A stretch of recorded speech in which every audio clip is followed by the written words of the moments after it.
So just like I was saying, today we have amazing guests with us, and we are going to give them full control of the meeting today, just because we are so excited to have them. And before we give them that control, I would warmly wish to welcome everyone, and just to do a simple exercise right now as we introduce ourselves and as we wait for our speaker today. So yesterday I was with some of my colleagues, and we did a very nice icebreaker, and I really loved it. Kindly, if you're not speaking, please mute your mic.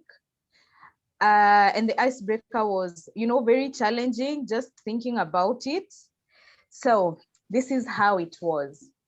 I'm going to just choose one person at a time to tell us what they think about this icebreaker, how it goes, and I'm going to start. I'm going to say my name, what I do, or where I come from, and then I need you guys to tell me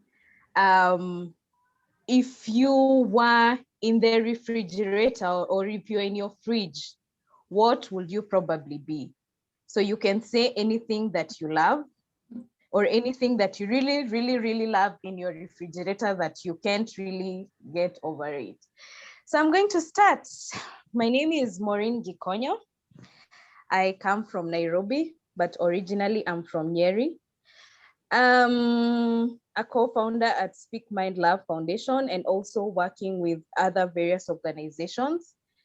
So if I was in my refrigerator, what would I be?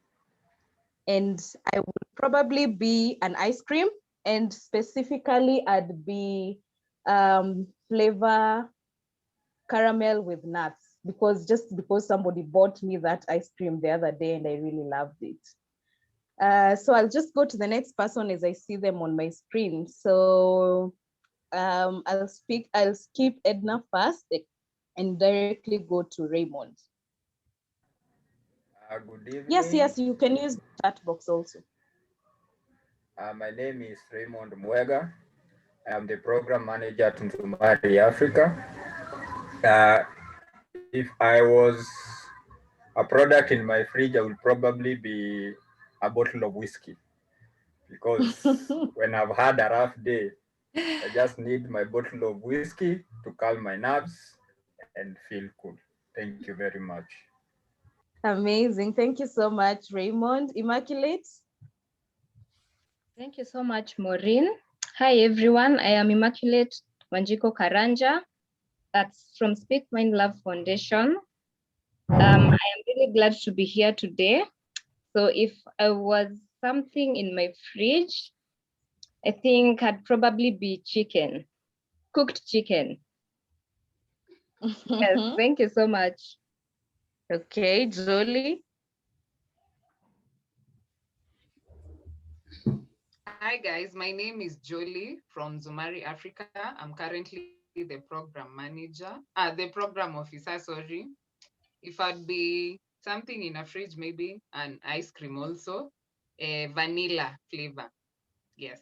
Oh, amazing. I guess we'd be in the fridge together, Jolie. Alice? Definitely. Alice Kuria.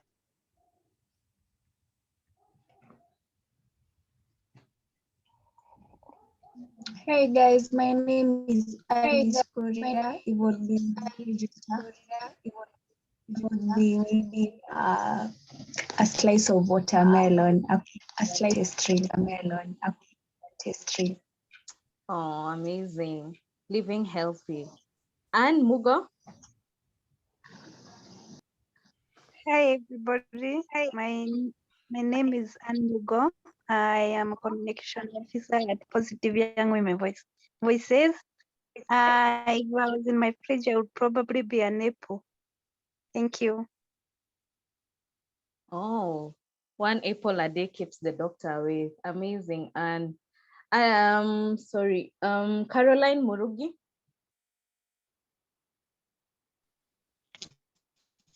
Hello. Hello. Hi. Hello. Hi, Caroline. Thank you. Nasikia. Thank you for the invite. I'm Caroline, a student. If I will be in the refrigerator, I'll also probably be ice cream. I love all types of ice cream, so just ice cream. Amazing. Christine?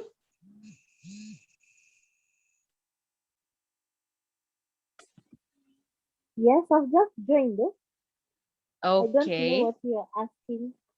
All right. So let me just keep you, then I'll go to the next person, then we'll catch up. Charles Siko.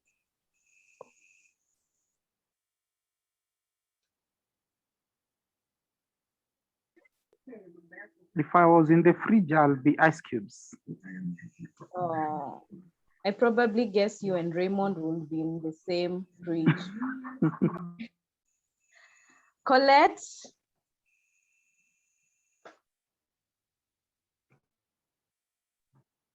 Hi, sorry, I just joined as well. I'm not sure what the question is. All right, so we are saying our names, where we come from, and if you are in the refrigerator, what would you probably be? So I'll go to the next person, Diana. Sorry, I think I've skipped Collins, but just go Diana. My name is Diana Nyasaka.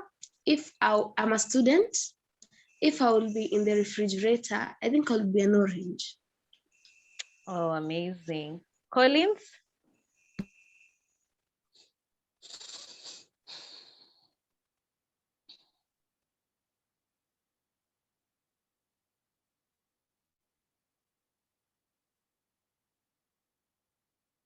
All right, guys, because of time, I'm just going to go to the next person. Edwin? Mimi labda nikue kuku. Okay, Elias? Yeah, hi guys. I just joined in. Okay, just feel free to put in the chat box also your name, where you come from, and if you're in the refrigerator, what do you probably think you'll be? Esther? Esther Kai, oh my God, I hope I don't pronounce it wrong. Esther Kayoni.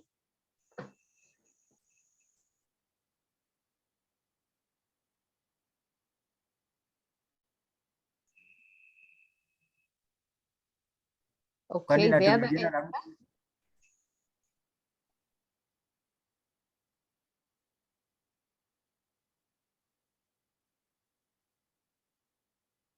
Esther Auko.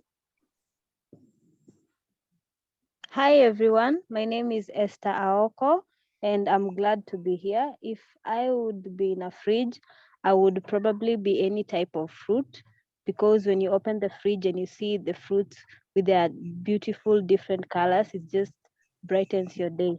Thank you. Oh, such a nice explanation. That's very true. Felix? Hi everyone, I'm Felix Mudui from currently working in Nakuru, but from Kitui County. I'm digital manager at G4G Africa, and if I would be something in a refrigerator, most probably I'd be a chicken. I just madly love chicken. Thank you. Okay. I don't know, I'm losing track. Florence? Hello, I'm Florence Awandu, and if I would be in the refrigerator, I would probably be a pineapple. Amazing. Grace Akinyi?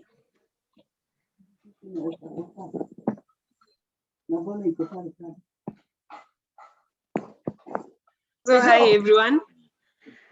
Oh, Grace won't be talking with using the same device. I'm Joiner. So if I'd been the refrigerator, I will be a strawberry ice cream. All right.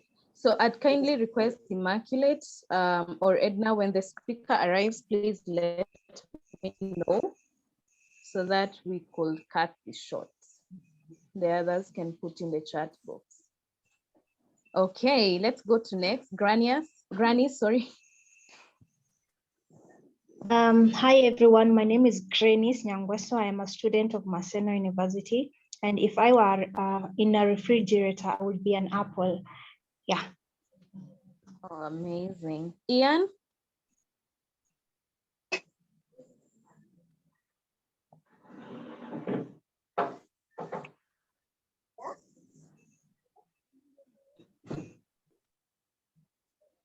Ian, are you there? I am there. Hello. Hi. Okay, my name is Ian, a student. What I love in the refrigerator would be like milk. Okay, James. Sorry, I've skipped Ivy. Let me first of all go to Ivy. Ivy?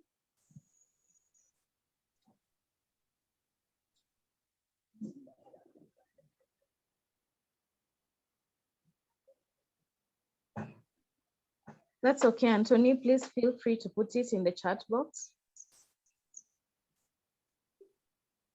Okay, James. James Lihasi is my name. From Nairobi. If I'll be in the refrigerator, I'll be the shelf to hold all those things that I've seen. Amazing. That's really amazing. Jane?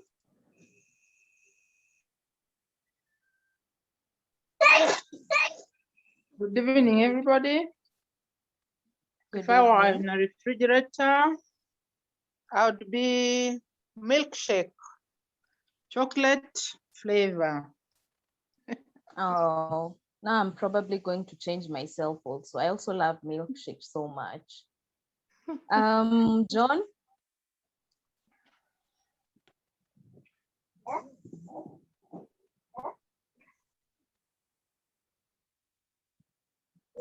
All right. Karanja Wangeshi. Good evening, everyone. I'm Karanja Angeline Wangeshi. If I would be in the fridge, it would be a glass of milk. Amazing. Karen?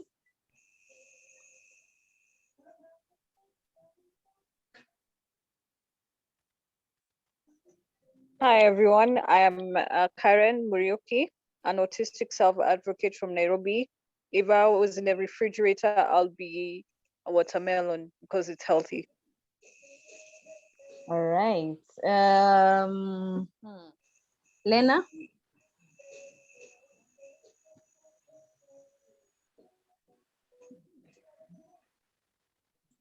Hi everyone, my name is Lina Mkoji. I'm a PA and admin at Breakthrough Consultancy.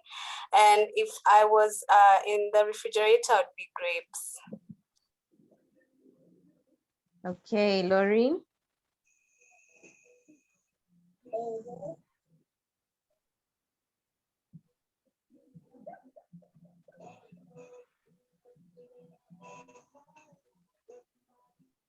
Okay, Manu?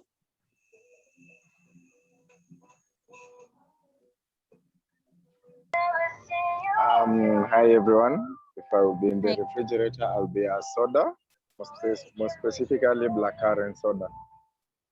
Okay. Margaret Wawero?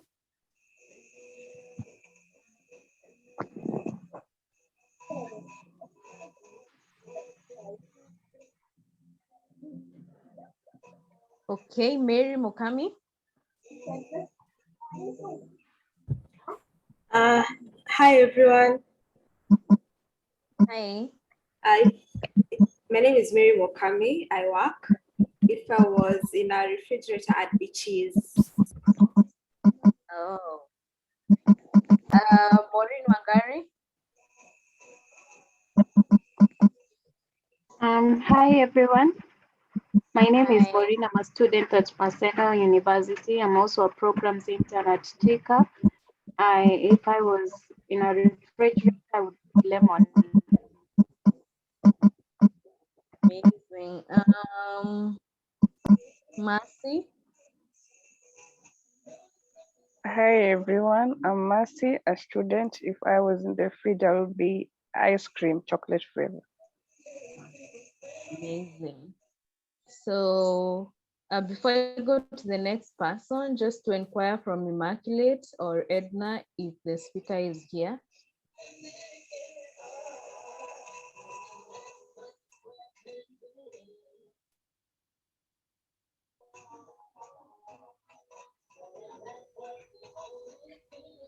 Not yet, Maureen. Immaculate? Okay. So next, Mercy. Hi. If I was in the fridge, Hi. I'd be some juice. All right. Well, just amazing to hear what everybody wants to be. Oh my God.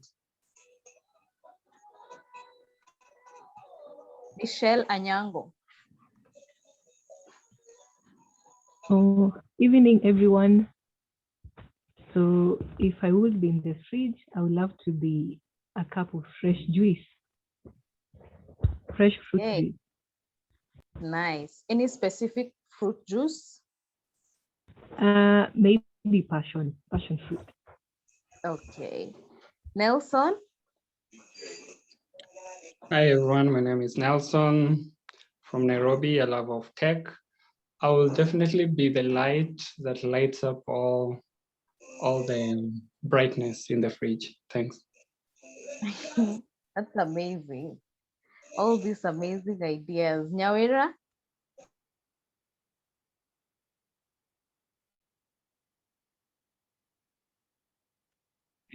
Hi guys, my name is Nyawera, a banker. If I was an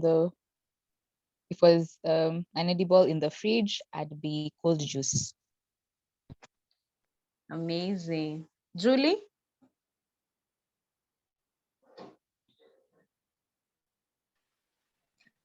Hi.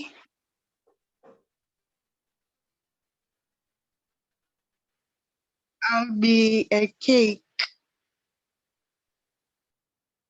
Okay, Julie, I don't think we can hear you, but yeah, feel free to put it in the chat box. Rachel?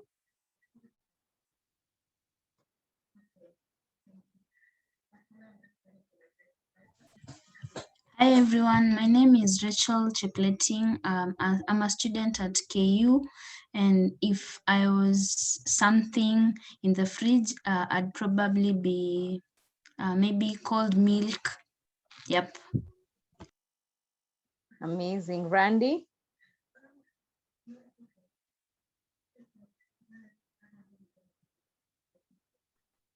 Good evening, everyone.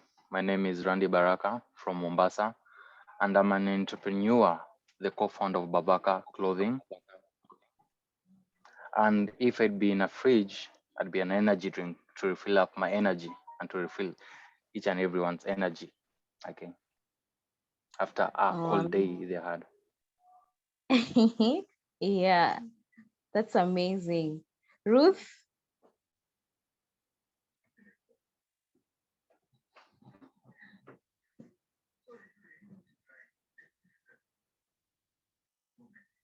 Okay, please feel free to put it in the chat box. Sarah Bosibori? Hey guys. Hi. I'm an autistic adult. I'm also an autistic advocate. Okay. I love food, so I'd be everything in the fridge. Amazing. Okay, so where am I? I think I'm losing track. Sorry, has Sarah Olunga gone?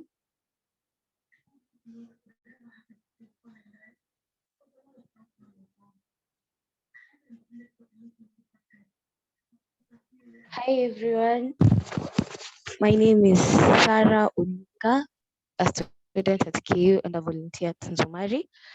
If I'd be in the fridge, I'd be a cup of, I think I'd be milk. Yes, because I love milk.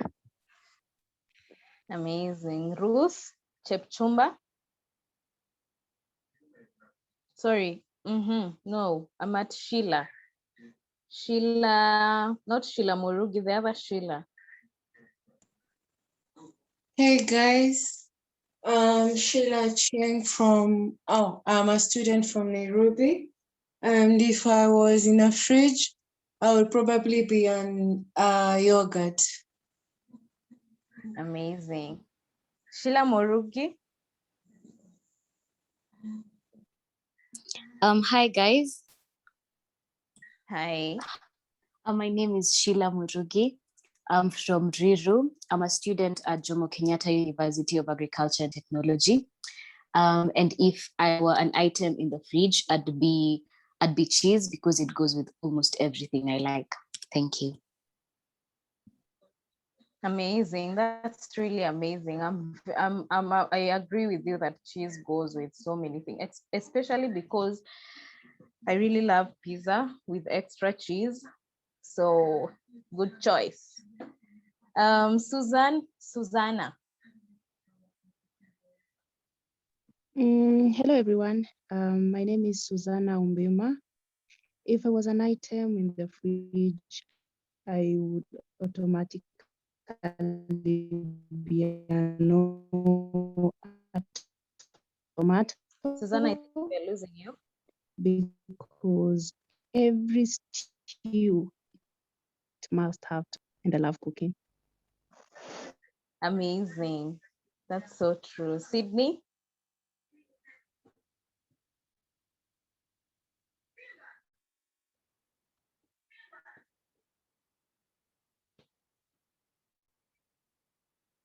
Okay, Tom, please feel free to put it in the chat box.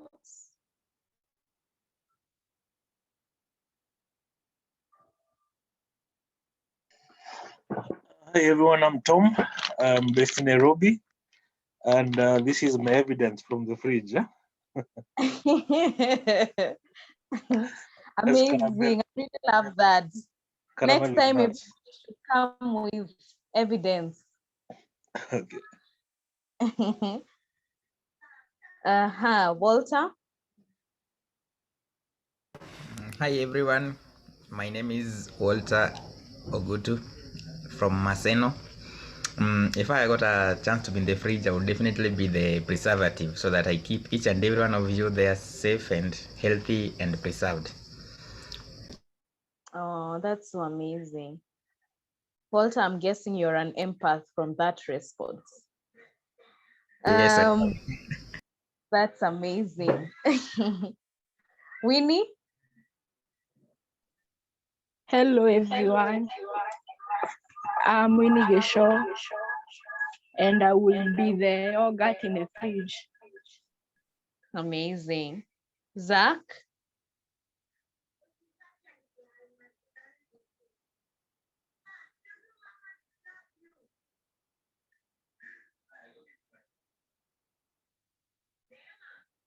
Okay, so I'm not sure if there's somebody who has not gone and would love to go. At this point, but I'll read some of what is in the chat box. Oh my God, Julie would love to be water. Water is life. That's amazing. And Elias says, my name is Elias Otege, land surveyor and photographer. I'm currently in Nairobi. And if I was in the fridge, I would love to be a mango Minute Maid juice. Amazing. Let me see who. Lona says, I am a youth advocate, volunteer, and MSF. And if I was in the refrigerator, I would be milk so that people can wake up and drink me in the middle of the night. Okay. Zach says, I'm Zach, a member of Salama Youth Center, Huruma. In the refrigerator, I'll be an apple. Nice. Like people are really keeping healthy. I think I should come for some lessons because I'm never healthy. Pamela says, hi everyone. If I would be in the fridge, I'd be the lights. Nice. It makes the fridge looks bright. And Pamela says, hi, I'm Pam, a student. I will be kiwi fruit. Amazing. So John says, evening, my name is John Osiko. I'm a student in Nairobi, and if there'd be something in my fridge, I'd be a blueberry ice cream. We'd probably be in the same refrigerator. And I can see our guest is here. Yes. So allow me to add him as a co-host and go directly to the session now. So thank you so much, everyone. It's been really, really interesting just hearing what everybody would want to be if they're in the fridge. Oh my God, it would be so amazing if we were all in the same fridge. Some would be very healthy, very unhealthy, they're in the middle. So it's really amazing just to hear what everybody will say. So allow me at this moment, without further ado, to pass over this session to an amazing lady who has joined us today. She is an author of a book called Tea with Moms, Stories of Mothers. She's the founder and managing director of Breakthrough Consultancy Limited, a full service market and social research agency operating in East and Central Africa. She's a lecturer of BCom and MSc Consumer Behavior at University of Nairobi School of Business, and possesses over 12 years experience in marketing, market and social research, management training, brand strategy, customer experience consultancy in both public and private sectors. Ladies and gentlemen, please help me welcome Edna Thiongo. Edna, welcome. Thank you. We are really ready and very energized to just hear what is there today. Karibu sana, as we say it in Swahili. For those who don't hear Swahili, that is Swahili word for welcome. Thank you so much. Thank you. Thank you so much, Maureen. And thank you so much, Immaculate, for that warm welcome. Actually, that whole introduction is meant for another person. Oh, hi, it's me. Because my honor today actually is to welcome our speaker, Dr. Szilard. Let me just say thank you so much, Maureen and Immaculate, for what you do and how you put together Speak Mind Love Foundation. I was added to this group by a friend who thought that I'm passionate about youth affairs, and I've just been following because actually to say this group is for very young people. But I really love the fact that you're supporting each other. You have worked with each other very well through this COVID season, and especially because this mental health issues is a very key topic in Kenya and in this season. We've gone through a serious pandemic, and we've all been affected in different ways. So I'm excited to be with you tonight and to share with you some of the things that you discuss and I follow very closely. And when I spoke to Immaculate, I told her that I know another person.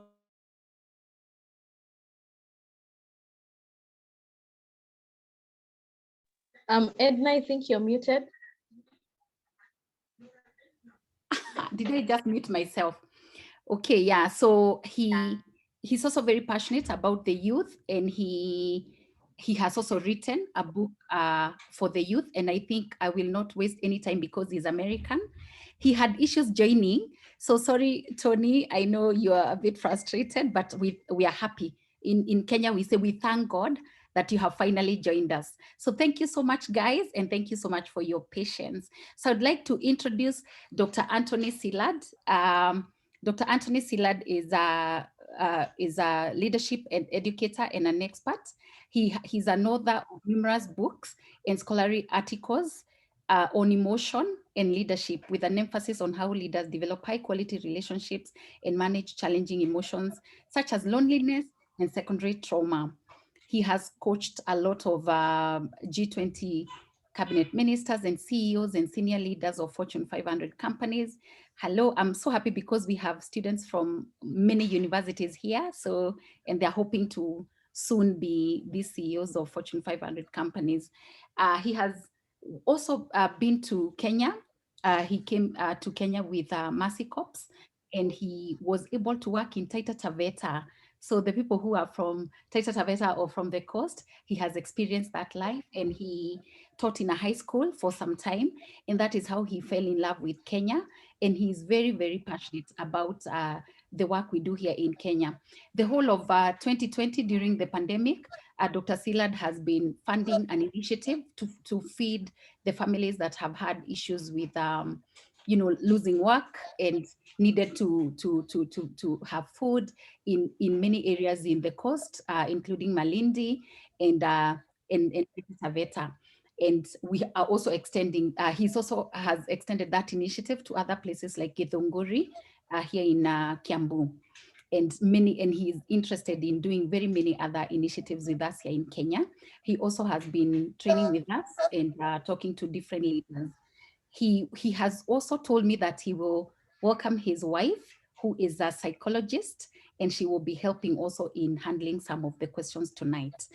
Tony has also authored a book for the youth, and it is now available in Kenya called Screened In, The Art of Living Free in the Digital Age, which was released in March last year. It is now available in Nairobi, and we hope that soon you'll be able to get some copies to you. So without also further ado, I'd like to welcome you, Tony.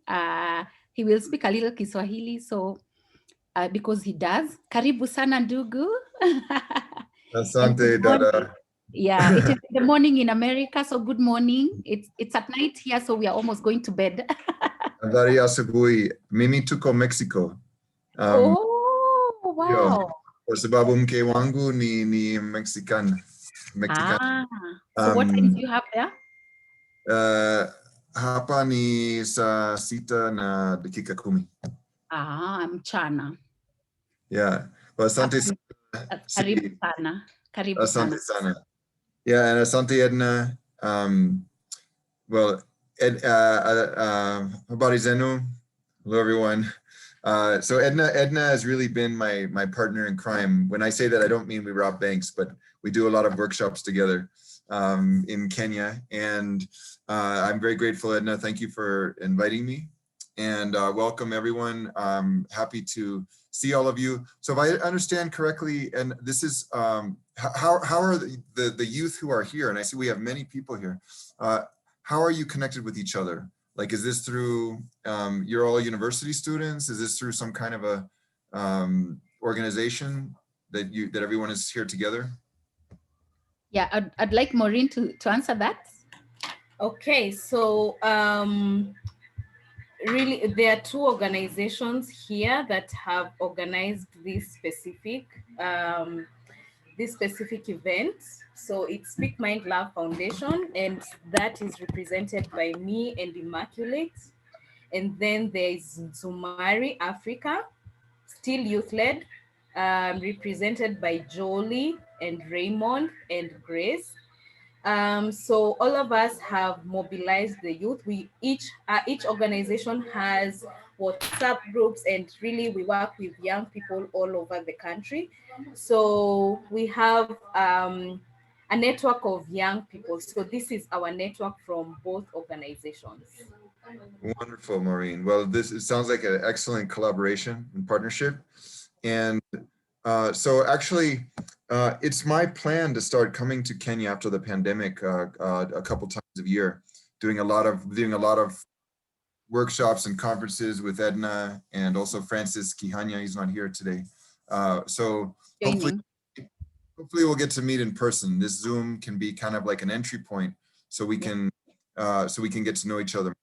So without further ado, I saw some of the questions that you I want to just open it up. Would anyone like to ask?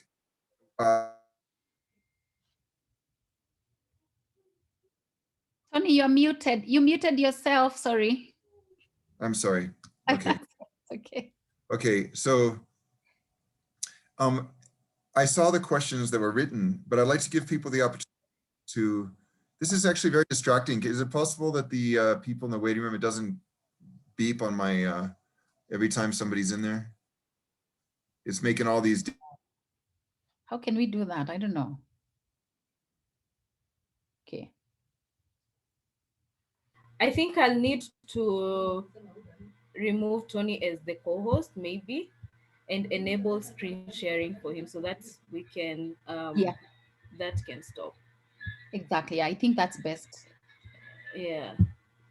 Tony, you're still muted. It's weird. It's kind of muting. I think there's some button you're pressing that mutes me because I haven't been muting myself. Anyway.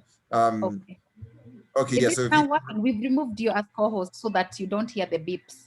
Okay, wonderful, wonderful. So let me just open it up. So anyone would like to ask any questions? I know we want to talk about mental health, addiction, sexuality. I'm a very open person, so there's really nothing you can't ask me. And you know, I do come from a different culture, you guys. I'm American, and I can say that, like, speaking about sexuality. I mean, I lived in Kenya for 4 years. Speaking about sexuality is a little more normalized, a little more open in the United States than in Kenya. So I don't really, I think it's okay, and I want you guys to feel like it's okay. That's also the purpose for one of the purposes we're meeting here to talk about. You know, I'm 53. I'm a married man with 2 kids, which means that I have had sex before. Right? Anyway, no, but in all seriousness, it's really, it shouldn't be such a taboo subject, because when it is, then we feel like we can't really talk about it with others. And how do we understand it? And we make a lot of mistakes along the way. So I'm going to open it up. Anyone who'd like to ask any questions about any of these subjects, please go ahead.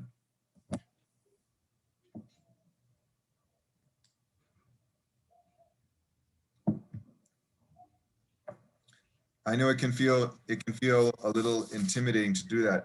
If you like, I'll address the written questions. I've got 4 questions to get you guys warmed up, okay?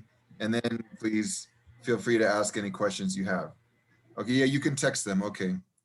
What does it mean to be asexual? Okay, and I think that's also similar to another question that was asked, which is there's something like called, you know, sex phobia, from someone who's experienced depression and anxiety disorder. Okay, so let's talk about that first. So one thing about, if you think about how do 2 people make a connection with each other, there are many dimensions, right? There's psychological, like we can make a cognitive connection, right? We talk with each other, we share ideas and go, wow, I really like what you said about this, and I like what you said about that, and we start to develop a good connection with each other that way. So there's psychological, there's an emotional connection we make with each other, when we feel emotionally connected, when we feel good around each other, right? So Maya Angelou, the African-American author, she said, people don't remember what you said, they remember how you made them feel, right? So it's how do we feel around someone else? Then there's the social connections we make with each other. So socially, we go out, well, you know, we go out to have a meal together, or you come over to eat dinner at my home, I come to your home. We get our other friends to meet each other. So there's various ways that human beings connect. One of those ways is sexually. Now, sexually is the sort of physical, I consider sex to be a physical form of communication. So it's not necessarily just psychological or emotional or social. It's physical. And essentially, one of the major problems we experience is that sex is one of the most intimate ways of making a connection with another human being. And if we're not ready for that, because we're not connecting with others psychologically or emotionally or socially, then sex is going to feel strange. So I think sex tends to work well. We call it making love when we feel some of that love in other ways, emotionally, psychologically, socially. So being asexual, it really is a lot of what that is about is about vulnerability. We don't want to be vulnerable, because imagine how more vulnerable can you be with another human being than to take your clothes off and have your bodies merge, right? I can't think of really a way to become much more vulnerable than that, right? So we have to be ready for that. And so in a way, the other forms of connection, psychological, social, emotional, are kind of like staging grounds to practice and become more ready, if you want that, for a sexual connection. Okay, I'm seeing a bunch of other questions here. I'm just going to start from the top. So is hypersexuality normal? So what I want to share about that is, you guys ever heard of what the definition of promiscuity is? Yeah, someone who is promiscuous is someone who has sex more than you do. Okay, you guys get the joke? It's a joke, but it's actually true. We consider someone to be hypersexual if they want sex more than us, or they have sex more than us. So it's all on a continuum. It's on a spectrum, right? And I think the important thing, and my mother taught me this when I was growing up, is that, you know, sex really works well when it's with someone you love and you're both ready for it. If it's not that, then you can feel badly about yourself. You can feel like, oh, I shouldn't have done that, or now I feel like, you know, because we feel too vulnerable, right? Well, you know, I would like to have some interaction, you guys. I kind of feel strange just talking, like answering these questions without anybody else speaking. So can I ask other people to just get out of their shells and ask questions verbally? Can I go first? Yeah, please, Raymond. Thank you. Although I've put mine in the chat. So my question is about when it comes to a romantic relationship where a girl or the woman you're dating expects you to continue paying for dates and also, you know, doing all these nice things. However, when you express the desire to have sex with her, she's like, ah! So why is that? Like, I assume that when a man or in a romantic relationship, there are always expectations from both partners. One partner does this thing, but still expects something else from the other partner. So kindly, could you shed some light on that? Okay, sure. Thank you, Raymond. Let's round of applause for Raymond for asking a question and having the courage to do that. Thank you, Raymond. So there are a lot of gender stereotypes around sex, okay? And by the way, I think this is great. You guys, if someone can just put their video on, ask a question, and then you can go back to, you know, you can stay on video or go back to audio, but at least it gives us some interaction. So the gender stereotypes are that men tend to want sex a lot more than women do, right? But that is not always true. You can see how this plays out. Let me address homosexuality. You have when in gay relationships, because I have friends who are gay, and what they tell me is that you know, there's men tend to be much more like wanting sex, and so two men together, there tends to be much more of sex in the relationship. Lesbians, often over time, there can be less sex because the women are, after a while, it's like more the emotional connection. Now, that's not always true. There are gay relationships of men where they don't have sex much, and women that are having sex all the time with each other, right? So not everyone fits these stereotypes. That said, in a relationship, there are many things you have to negotiate in a relationship. And Raymond referred to a couple of them. So who pays when you go out, right?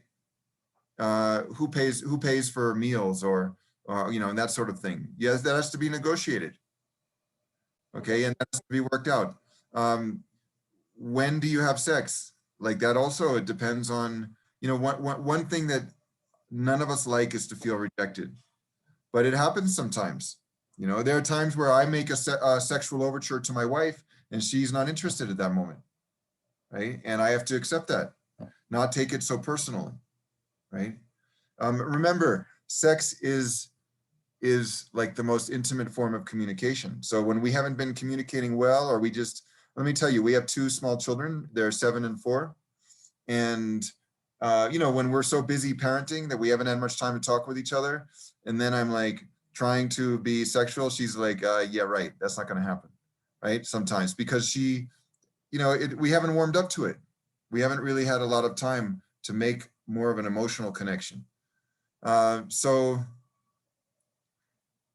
you know, I think what's very important in relationships is empathy, which means trying to understand the other person. So just because you're paying for going out for lunch or dinner, it doesn't mean that the other person is going to want to have sex with you. I mean, it's not prostitution here, right? You shouldn't look at it that way. You should see it that the sex will happen when you both are ready, and it requires empathy and compassion to get to that point. And, you know, it's like, it'd be nice if you get sex all the time, but it's not like that, right? It just depends when both people want it. Are there other questions? Hi, hi Tony. Hi everyone. How are you? Habari yako? Mzuri sana. So my name is Tom, and I've been battling manic depression for about 7 years now. I'm at least stable now in my life. I had a question regarding manic depression and hypersexuality.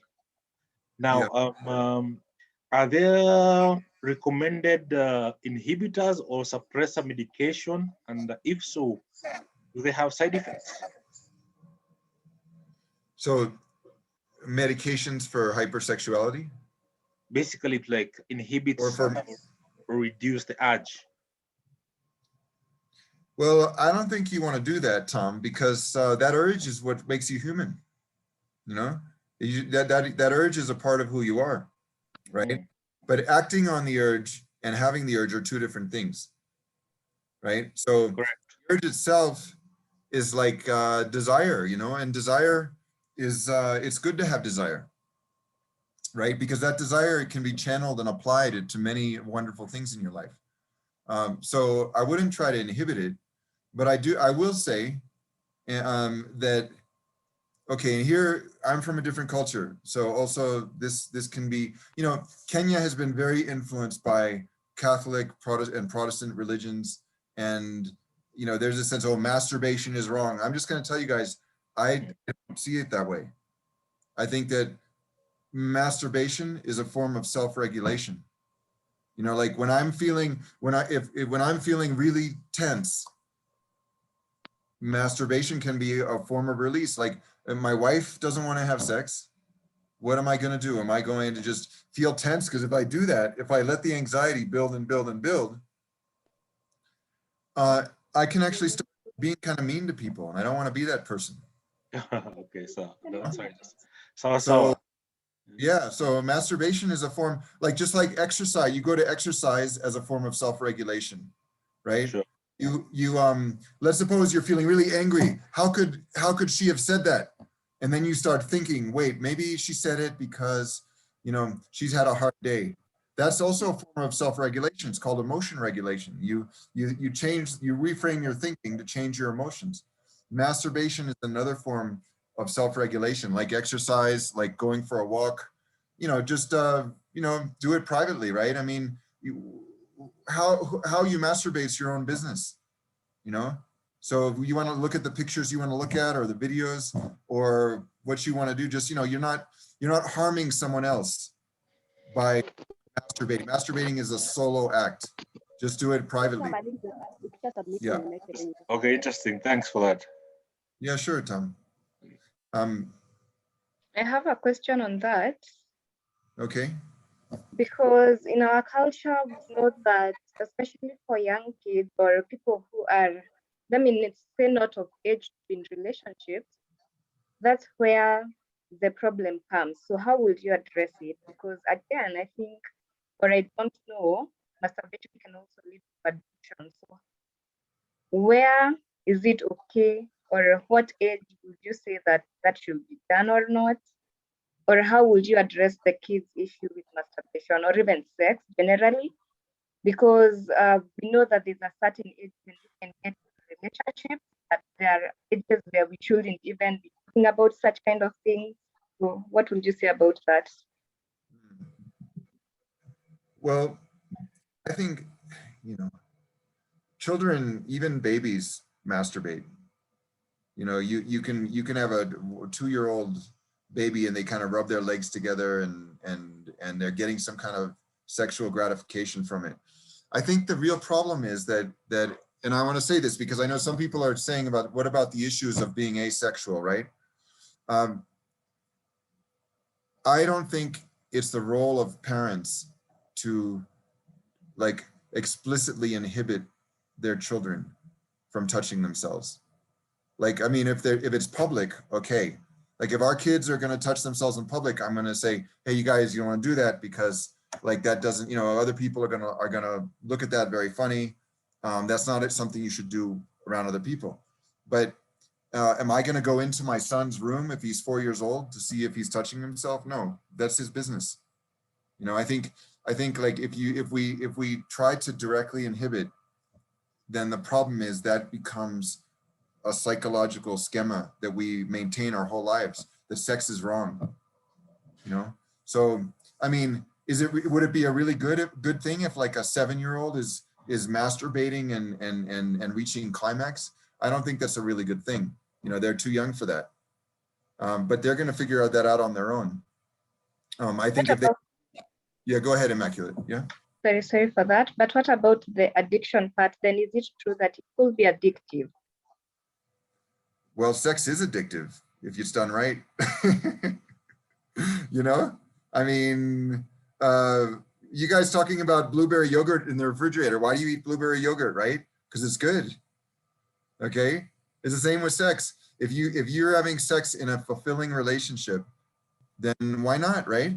I mean, you can, two people are consenting adults and they can, they can have sex as much as they want. Just like, don't harm others and be careful. Don't have babies if you're not ready to, But I think that one of a major problem is when we start saying it's wrong, or like when we say it's addictive or someone is an addict to sex, all that means is that they like sex more than we do. It's all relative. Like we can't really, it's not our place, I think. It's my opinion. And I do come from a different culture, and you can disagree with me, and I welcome disagreement.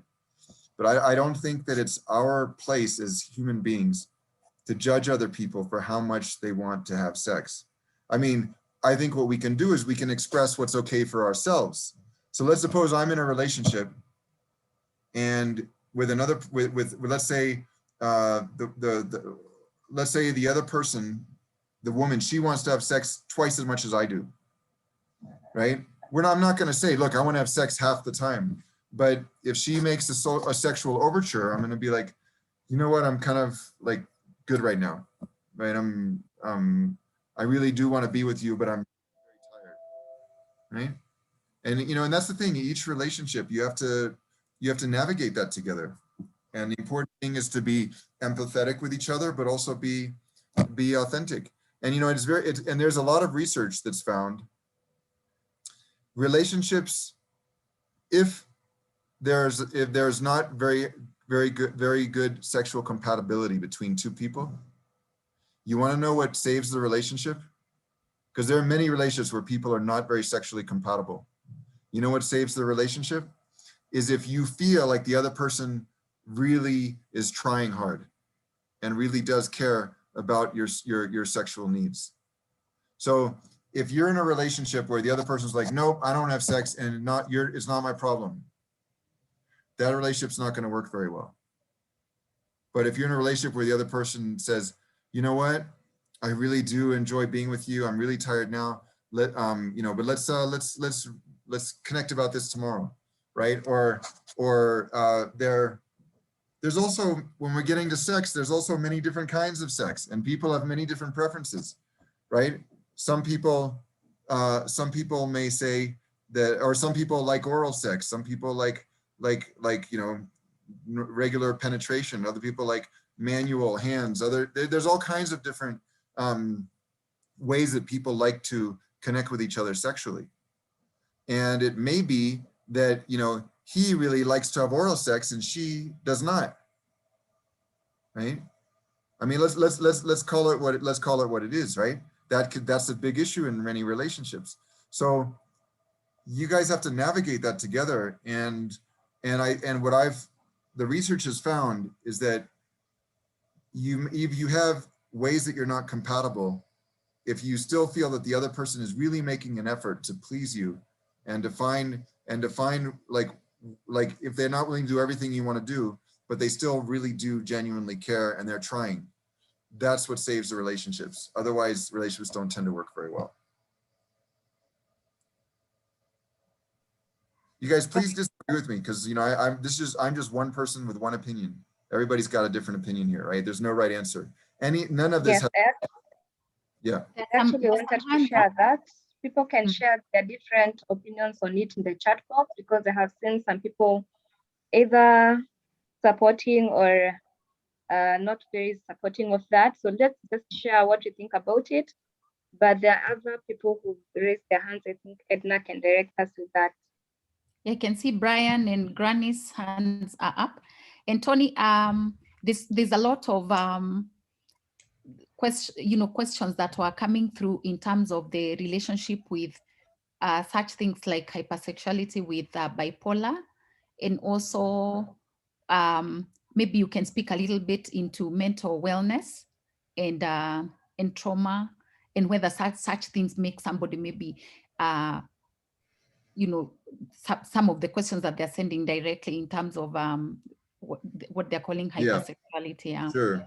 And I've also seen somebody in the chat who has said that she believes that masturbation is wrong, and people should get out of it, and there has to be a way of getting out. So I think also there are also those opinions where people feel. Sure. Yeah, and maybe you can also speak into, is it related to, being addicted to that? Is it related to not being mentally well? Yeah, sure. Well, let's talk about what addiction is, okay? Because sexual addiction is just one form of addiction. So addiction is when you repeatedly engage in a behavior that makes your life dysfunctional. Okay? So if you can't go to work because you're going to stay home and masturbate, then that's a addiction to, that's a sex addiction. That is a sex addiction. Okay. If you like to have sex a lot, meaning you would prefer to have sex 5-6 times a week, that does not mean you're addicted to sex. You're addicted to sex if it's creating dysfunctionality in your life. Okay. Because let's talk about other things. Like, let's suppose you're addicted to alcohol. Okay, if you're drinking alcohol to the point where you cannot function, it's affecting your friendships, your relationships, your ability to work, then that's considered alcoholism. But if you're having a few drinks and it's not, and you're still able to maintain your job very well, and your friendships, then that's not considered an addiction. Same thing if it's marijuana or or other drugs, or, it's addiction is about repeatedly engaging in a behavior, even though you know it's destroying your life. Okay, so that's how we need to look at sex addiction. Now we're talking about like depression and other kinds of mental health issues. Let's face it, you guys, I've been depressed at times this last year. I mean, the pandemic has been hard, right? We've been isolated. So when we experience some depression, why do we experience it? It's because our life is not what we want it to be. And we wish things were different. So if you're feeling depressed, what can you do? Try to align your life with your values and your vision for how you do want it to be, right? And depression is going to affect sex, because if you're feeling depressed, then if you're feeling this low mood all the time, are you going to want to go out and be like, oh yeah, let's go sleep together? That you're not going to feel like you have the courage to be vulnerable with another human being on that level. I don't know, other questions? I don't know, Edna, if there's others from I've seen a lot of them coming through in the chat. Maybe Edna, you and Immaculate can kind of, and Maureen can kind of moderate and just tell me which questions you want me to answer. Okay, yeah. So I think there was that relationship between addiction and mental wellness. Are they related or are they isolated? Well, addiction and mental wellness are very, very connected with each other. Why would we engage in a behavior repeatedly that's destroying our lives? Unless there were some mental health issues there, right? So how can they get out of it if somebody has that problem? Well, okay, good question, Edna. So if you're experiencing some addiction, hold on, let me just tell Carla that where we are. One moment. Sweetie, I'm here in my office. That's you have to just come here to join the conversation if you like, okay? So how to get past addiction? Mm-hmm. Then to get past addiction, you need something else, right? So like for example, let's suppose you're playing football all the time and you're hurting your legs because of the way you're playing, and you know, but you can't stop because, like, you know, that's what you know is playing football. So you got to find something else to do. So maybe you start playing chess, or you start playing basketball, or you know, the same thing with any kind of addiction is you need to replace it with something. So if you're feeling addicted to something, then ask yourself, like, what do I most care about in my life? What's most important to me? And you might say, you know what? I've always, you know, I really want to spend more time with my friends. I'd really like to, instead of spending time with them where they're on their phones all the time, right? And we're not really connecting with each other. I want to have lunch with friends and say, let's not take our phones and let's really connect with each other. Let's do things that are nourishing. You know what? I used to really enjoy going out for long walks and watching the sunset. I really kind of reconnected with myself and was able to think about what I really care about. Maybe I'm going to do that more.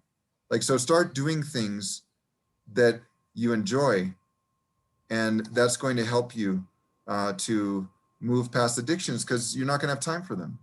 You know, you start, you know, you're going to move on to another plane of living. Instead of being like, okay, I'm going to be watching porn all the time, for example. It's like, you know what? What am I missing out on by watching porn all the time? Let me do something that I really care about. So you have to create that vision of what you care about and what you value in order to move to that higher plane. Because that vision comes from your higher self, comes from God, comes from what you believe to be truth, what you believe to be love. I actually consider love, truth, your higher self, God, all to be the same thing, right? They're all this sort of more profound, deeper sense of spirituality and what gives you meaning in life. Connect with that. The more you connect with that, the less you're going to feel depressed, the less you're going to be pursuing addictions. Okay, actually, Carla's here. So let me bring a chair. Okay, she's bringing a chair. Okay, great. Questions, Edna, you'd like me to address, or anyone else like to ask? I still see Brian's hand is up, and Grannis, I don't know whether they have questions, but somebody is asking. Oh, Grannis, you want to go? Yes, please ask. Yes. Hi, everyone. My name is Grannis Nyangweso, and my question is, at times there are people who happen to be rape victims, and this affects their sexual activities onwards as the years go by, and some get sexually addicted, and others just move away from sex completely. So how do you address that? Well, this is a let me introduce everyone. This is Carla Silar. This is my wife. Hello. Hi, everyone. Hi, Cara. So you see, you guys see it's Beauty and the Beast, right? So anyway, Carla is a psychologist working with children and adolescents, and she's going to be coming with me to Kenya. So she also could, do some workshops directly with you guys once we're in Kenya. Yeah. And this is Edna. I know Hi, Carla Edna. and Edna have been connected. How are you doing? And Edna, We've heard so much about you. Welcome.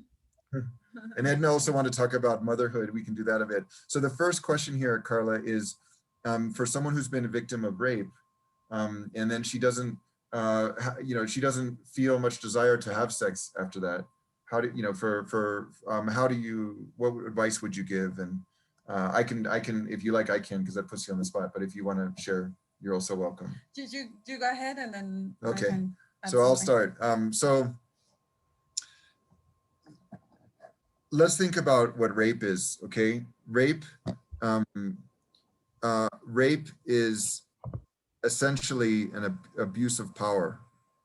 You know, I know my sister worked at a rape crisis center, and a lot of the rapists, when they claim like, or and rape victims, they say it's more about power than about sex. Often it's really someone's abusing their power over someone else. And so if you've been raped and you've been in this kind of powerless position, then you're going to associate, or you could associate sex with that abuse and then not want it ever again. So I think the only way through that is going to be slowly developing relationship with someone where you reinforce that power is shared, that you're not going to be in a powerless position. Because even there are relationships where men who don't understand how to have sex can really hurt women. This happens. And I know some of the women here have probably experienced this, where a man doesn't understand, like actually they can tear the vagina through penetration without understanding that foreplay is needed before you can actually go into penetration.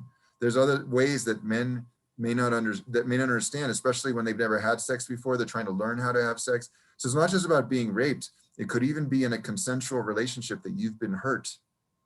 And so to be able to move past that, I think it's going to be shifting from power over type relationship to power with, sharing power, knowing that more power for you as the woman also means more power for the man. And then you share power because together you become committed to each other because you both feel safe and secure in that relationship. And that's going to have to develop over time. I know, Carla, would you like to? Yeah, I was actually going to say that it could take a while to build trust with someone, and but that's what is gonna actually be the way out to be in a relationship where you can have a good attachment, slowly build, and trust again, and little by little recover your balance. Yeah, because you're traumatized and it takes time. Mm-hmm. Yeah, think about what trust means. What trust means is, I'm going to do what I say I'm going to do, and you're going to do what you say you're going to do.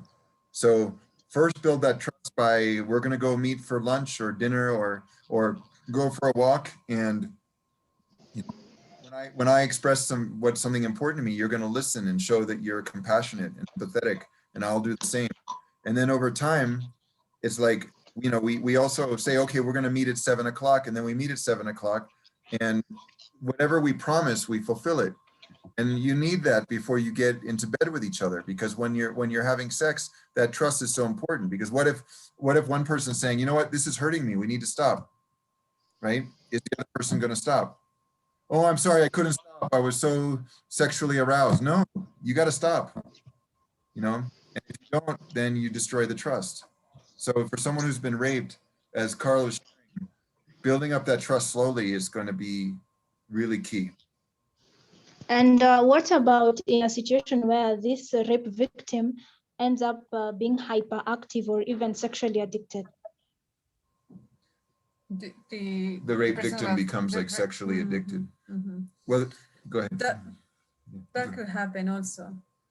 I think, you know, we have this tendency, human being has this tendency of reproducing what is being done to them. So they, I mean, it could be that the feeling of being totally not taken as a, like the objectified, you know, you're just an object there. So that stays in a way in your mental states. And then it's like kind of the brain has this cortocircuito, how do you say? This like a circuit. cortocircuito eléctrico. Oh, like neurological circuitry. Like it's kind of your brain, like The neurons. says, like because of the pain it was caused to you, kind of changes the way, you know, to approach to others. So it could be that then for your brain is normal to think that sex is an object, it's between objects. I don't know if I'm sorry, I'm struggling with my English. No, what Carla is sharing here is that we have these neuronic pathways in our brains, and there's a saying which is neurons that fire together are wired together. So when you start emitting neurons and you start to make associations, and so you may say the association may be, okay, if a man wants to have a relationship with me, it's for one reason, he wants to have sex with me. And so you may make that association, and so you might find it easier to become sexually like hyperactive because you kind of know that's what they want anyway, so you might as well give it to them. That's that way of thinking. Like you guys ever heard of a Stockholm syndrome, which is the Stockholm effect, I think it's called, which is that in a hostage situation, sometimes the hostage starts to develop feelings towards the abductor, toward the kidnapper. Like Patty Hearst, anyone you guys want to Google Patty Hearst later, that's what happened with her. She was kidnapped, and she was a Shion, like a very wealthy daughter of a very, very affluent family that was kidnapped in like 40 years ago or something in the US. And she started to join the kidnappers and like their whole movement where it was kind of like a pseudo terrorist group, even though she was kidnapped.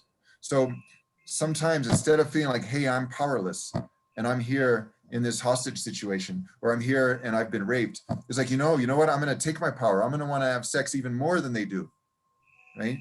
And so the problem with that is that we let our trauma define us. And that's why it's so important to rise to your vision for your life, your values, and say, what is most important to me? And then not let that trauma you experience become, your defining feature. Mm-hmm. Mm-hmm. Thank you for that. So the other questions about what are the tips that you can give maybe people who have gone through trauma or issues with addictions, and also these issues with sexuality where they don't find themselves in the normal path, where like maybe they're feeling like ashamed of how they feel or how they behave. Are there some tips or things that you can recommend? I would say talk to someone that you trust. Try to sit together with someone. The worst suffering is the one that you experience totally on inside of yourself without, like kind of innerly, you can say. So yeah, I would say talking to someone, the soonest the better. It's shown that someone that has gone through trauma, if somebody's there, like witnessing or after hearing the story that just has happened, then trauma doesn't have severe effects on the person. It has much more effects when the trauma was experienced on their own and without anyone knowing about it, and you never talk about it, that's when trauma goes like really deep inside. So yeah, try to be supported and listen to. There's always going to be someone that is going to be there for you.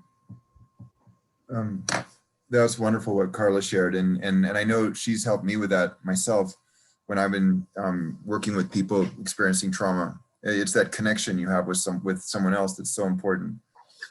So a few things I want to share on this. One is I think many of us experience this kind of stigma. If we feel like, okay, I'm a sex addict, or I'm addicted to this or that, or I've been through this, I've been raped or trauma. You guys got to understand there's no person out there.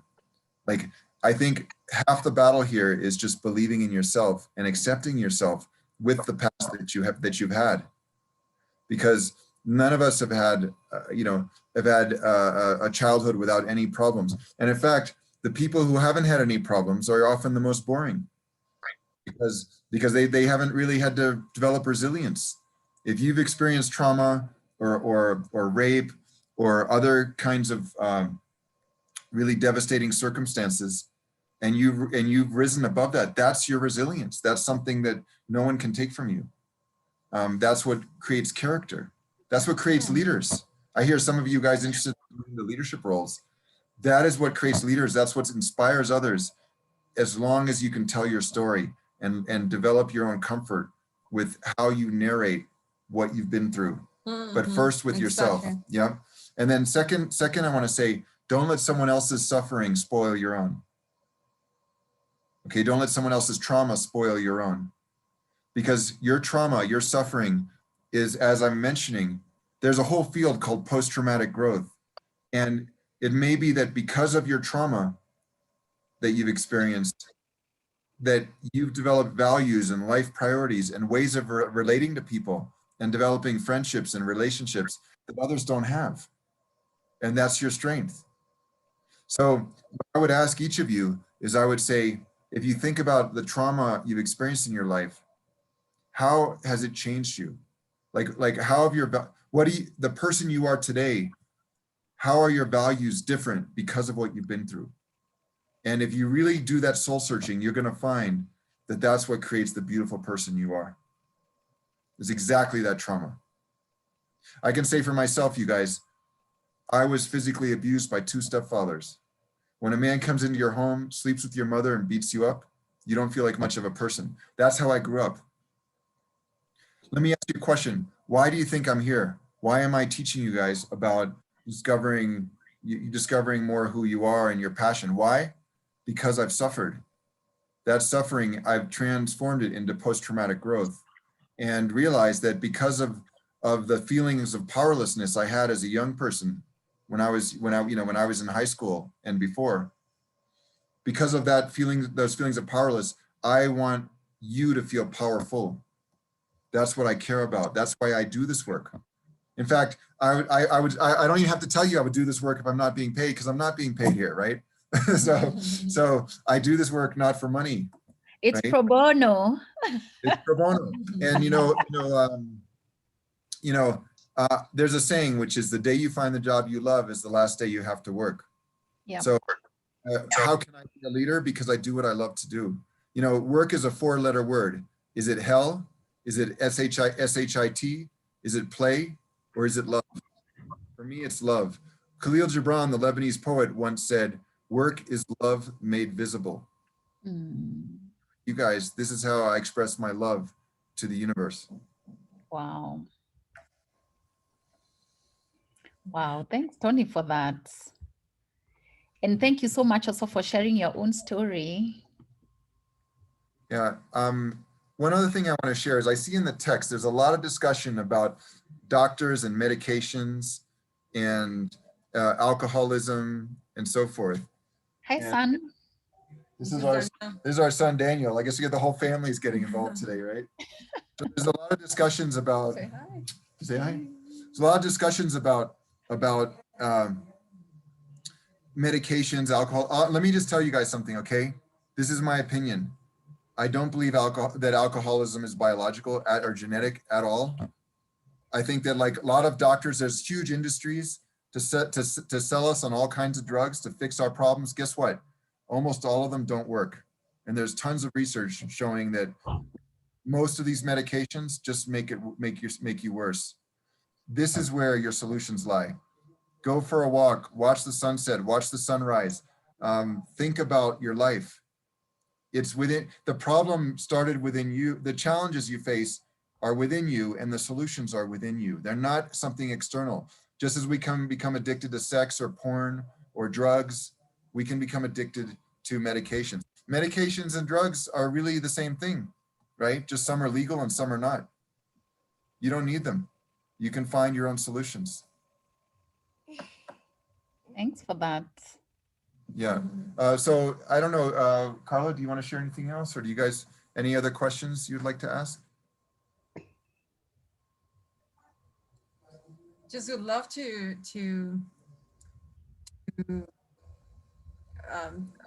talk about the maternity that Edna is working about. I would love to have a session. I can volunteer for that later on. Yes, thank you. We'll be And talking that's about, something too. yeah, in another forum, we'll talk about postpartum depression. Yeah. And then even just about motherhood, maybe you could have a session, Edna, Yes. for those who are mothers or would like to be mothers, or those who would like to understand mothers better. everyone, Yeah, for it could be everyone. for men too, because to understand better what mothers go through. Exactly, yeah. We're going to organize that. Yeah. Everyone here has a connection with a mother, right? Mhm. You may want to be one, or you were born by one. Okay. Yes. You're right. I mean, All right. Well, Asante and Maureen and Immaculate for inviting us, and Yeah. we can help in the future. I hope we can do this in person soon. And you guys stay healthy, stay strong. You know, we're coming out of this pandemic with a little bit more patience and persistence, but we're going to get there soon. Yeah.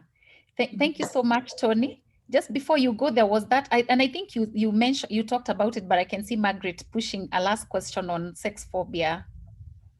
I don't know whether she. Okay. was You want to ask answered your or not. question, Margaret? What is your question about sex phobia? Do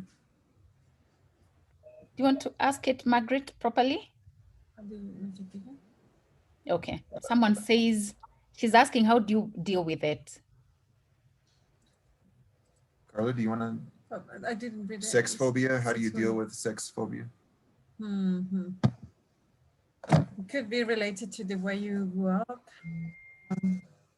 thinking that sex is something bad to avoid, and the way you deal with it is like just being conscious of it and try to create your own belief on it, your own values on it, not the ones you've been given. Okay, and I'll just add there that you guys ever heard what fear stands for? It stands for false evidence appearing real. So we should all have phobia for sex that's abusive. We all should have that fear. But we also should all have, but we all could have a desire for sex that's really It's 21 hours. Sex that's really a deeply connected form of love. And so we have to distinguish between the two.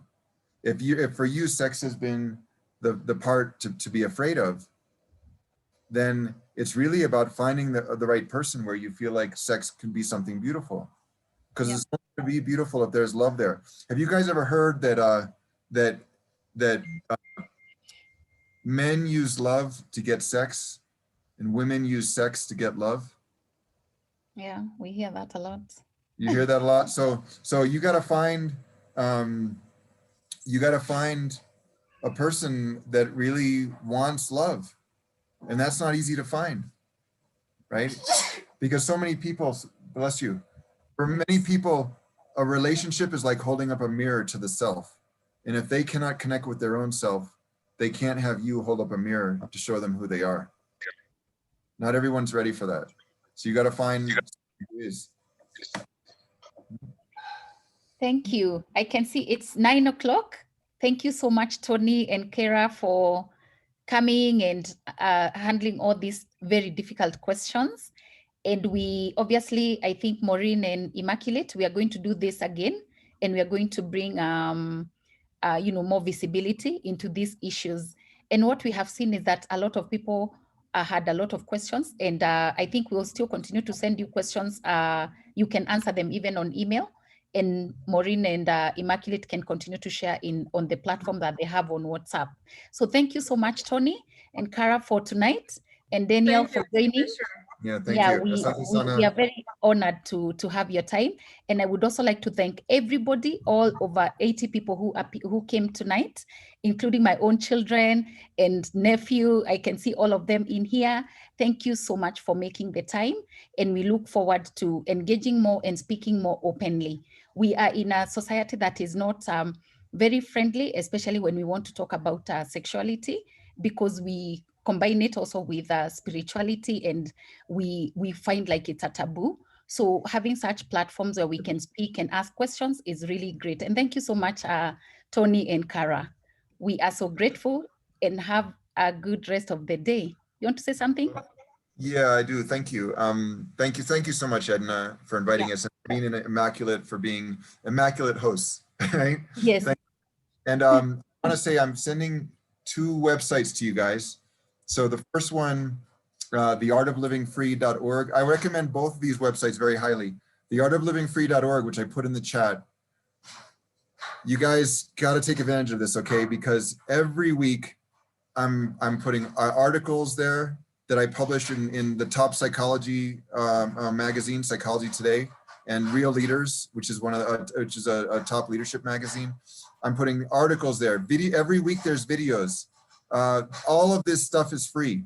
So you go to theartoflivingfree.org and just sign up with your email, and you're going to get in your inbox every week, 100% free. Okay. And then carlasilard.com, that's Carla's website for her life coaching. So if anybody who needs any coaching with Carla, she does it by Zoom. You can get in touch with her there, and her rates are reasonable. So let us know if we can be of help in the future. And I hope we'll get to see you in Kenya soon. Yeah, that would be Okay. Thank you so much, Tony and Kara. Before you go, there are a lot of messages on the chat. People are saying it was very educative, it was very informative. Thank you so much for letting us know that alcoholism is not inherited. You have nourished us, very informative, very productive. And I think everybody has found a lot of value tonight. Thank you so much, everybody, and good night. Thank you. Unless there's anything else that Immaculate wants to say. Over to you, So before we leave, maybe there's so many comments on the pre-survey. I couldn't read them right now, but this is not my ground to do the conclusion. So I will pass it over to Kamau from Zumari to do that. Sawa. Thank you so much, everyone, for joining the meeting. It was a candid discussion, and we've had a very good session. You know, when people hear that there is a discussion on addiction, everybody just thinks alcohol and drugs. So it's been great that now we've put a lot of emphasis on the issues of sex addiction, or also differentiating between sex addiction and just somebody who is just sexually active. And I believe that we've done a lot of learning. So let's purport to meet again and continue with this discussion.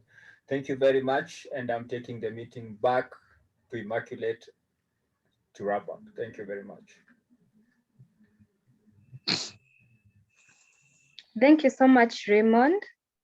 And thank you so much to everyone who was able to join the meeting. I think we've come to a conclusion. Unfortunately, there were so many questions that were not addressed. I think we could think about future platforms or opportunities like this, so that we continue asking questions, trying to help each other understand about this topic.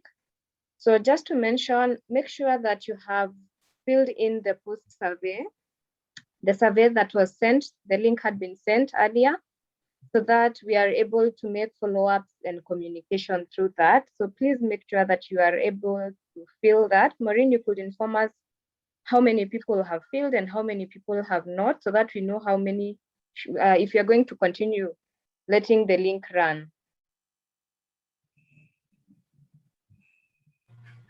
So I have 64 people for the pre-survey. Please keep filling because we need your M-Pesa details. So give me just a moment to check the post-survey. Okay. In the meantime, I really want to thank our partners, Nzumari Africa. We are really, really glad that we are able to have these platforms and talks together.